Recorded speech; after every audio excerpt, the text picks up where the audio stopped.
நீ விளைவையப்பா என்னைக்கு சொல்ல போறாங்க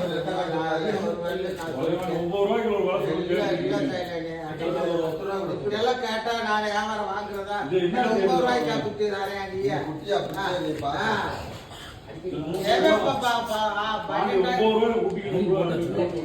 இப்படியெல்லாம் கேட்டா வியாபாரம் இப்படியெல்லாம் கேட்ட வியாபாரம்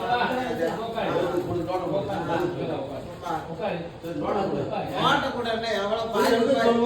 பாதி பாதி இருந்தா என்ன நீ பாதி பாதி இருந்தாங்க என்ன செய்யுது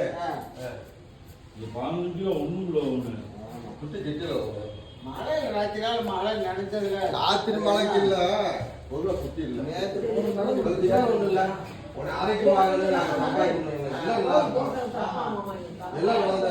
போய் பாட்டியில வாங்கிட்டு வந்து உங்களுக்கு நானே நீ நல்லா நாங்க எல்லாம் நல்லா